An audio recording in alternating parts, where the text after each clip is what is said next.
അസ്സലാമു അലൈക്കും വറഹ്മത്തുള്ളാഹി വബറകാതുഹു. അൽഹംദുലില്ലാഹ് അസ്സലാത്തു വസ്സലാമു അലാ സയ്യിദിൽ മുർസലീൻ വഅലാ ആലിഹി വസഹ്ബിഹി അജ്മഈൻ അമ്മാ ബഅദ്. പ്രിയമുള്ളവരെ, പരിശുദ്ധ ഖുർആനിലെ ഹൃദയം എന്ന് അറിയപ്പെടുന്ന സൂറത്താണ് സൂറത്തു യാസീൻ.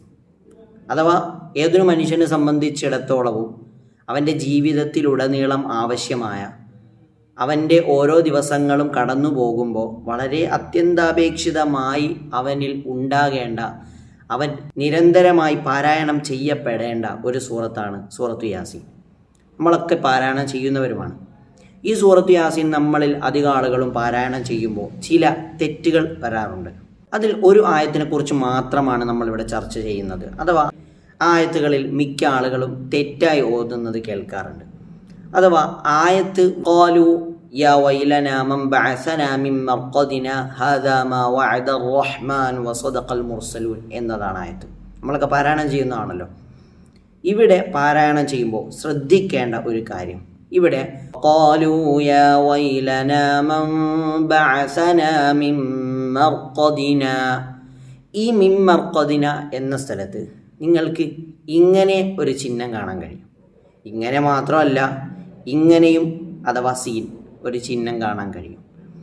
എന്താണ് ഇതിൻ്റെ അർത്ഥം? എങ്ങനെയാണ് ഇവിടെ ഓതേണ്ടത്? ഇവിടെ രണ്ട് രീതിയിൽ മാത്രമേ പാരായണം ചെയ്യാൻ പറ്റൂ. മൂന്നാമതൊരു രീതി അനുവദനീയമല്ല. ആ പാരായണം ചെയ്യേണ്ട രണ്ട് രീതി ഏതാണ് എന്ന് മാത്രമാണ് ഈ വീഡിയോയിലൂടെ നമ്മൾ പറയുന്നത്. ഒന്ന്, ഈ ചിഹ്നത്തെ പരിഗണിച്ചുകൊണ്ടുള്ള പാരായണം. രണ്ട്, ഈ ചിഹ്നത്തെ പരിഗണിച്ചുകൊണ്ടുള്ള പാരായണം. ആദ്യം നമ്മൾ ഈ ചിഹ്നത്തെ അഥവാ ഖില എന്ന് നമ്മൾ സാധാരണ പറയാറുണ്ട്. അപ്പോൾ ഈ ഒരു ചിഹ്നത്തെ പരിഗണിച്ചുകൊണ്ടുള്ള പാരായണം എങ്ങനെയാണ് എന്ന് നമുക്ക് നോക്കാം. ഖാലൂ യാ വൈലനാ മൻ ബഅസനാ മിൻ മർഖദിനാ, ഇവിടെ നിർത്തണം.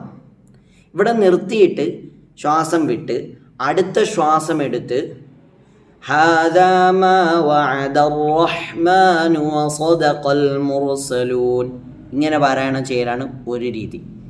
രണ്ടാമത്തെ രീതി ഈ സീൻ എന്നതിനെ പരിഗണിച്ചുകൊണ്ടുള്ള പാരായണമാണ്. ഇവിടെ എങ്ങനെയാണ് സീനിനെ പരിഗണിച്ചുകൊണ്ട് ഓതുക? അഥവാ ഇവിടെ സക്ത ചെയ്യണം. ഈ സക്ത എന്ന് പറയുന്നത് നമ്മൾ ശ്വാസം വിടാതെ തന്നെ അവിടെ നിർത്തുകയും അതേ ശ്വാസത്തിൽ തന്നെ വഹാദാ മാ വഅദ റഹ്മാൻ എന്നത് പാരായണം ചെയ്യുന്ന ഒരു രീതിക്കാണ് സക്ത എന്ന് പറയുക. അഥവാ ഒരേ ശ്വാസം തന്നെയാണ്, പക്ഷെ നമ്മളവിടെ നിർത്തണം. നിർത്തിയിട്ട് ശ്വാസം വിട്ട് അടുത്ത ശ്വാസം എടുക്കുന്ന പരിപാടി ഉണ്ടല്ലോ, അത് ചെയ്യരുത്. എങ്ങനെയാണ്? ഖാലൂ യാ വൈലനാ മൻ ബഅസനാ മിൻ മർഖദിനാ ഹാദാ മാ, കണ്ട, ഇതേപോലെയാണ് ഓതേണ്ടത്.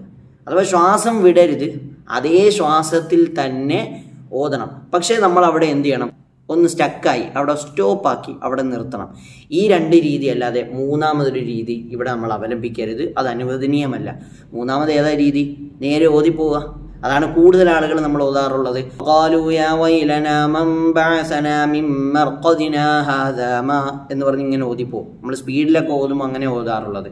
എന്നാൽ ഈ രണ്ട് രീതി അല്ലാതെ മൂന്നാമതൊരു രീതി നമ്മൾ അവലംബിക്കരുത്. അല്ലാഹു തആല പഠിക്കാനും അത് മനസ്സിലാക്കാനും അതനുസരിച്ച് ഓതാനൊക്കെ തൗഫീഖ് നൽകി അനുഗ്രഹിക്കുമാറാകട്ടെ. അസ്സലാമു അലൈക്കും വറഹ്മത്തുള്ളാഹി.